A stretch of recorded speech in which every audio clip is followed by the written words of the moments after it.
Why do we get hiccups? WhyCadets! Focus. I got this. It's all down to me.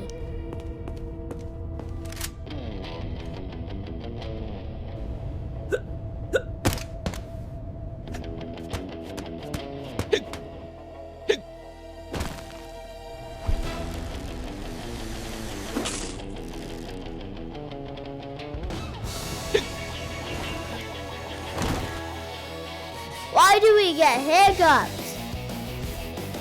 Betrayed by a hiccup? Why does our body do that? Found you! You're it! Meet your diaphragm.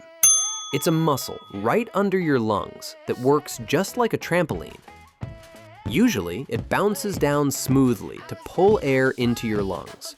But sometimes, if you eat too fast or get too excited, that trampoline glitches out. It has a spasm and yanks air into your throat way too fast. Your vocal cords panic and slam shut to stop the wind. And that sudden slam? That is the hic sound you hear.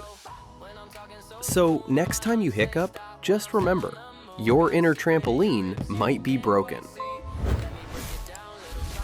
WhyCadets!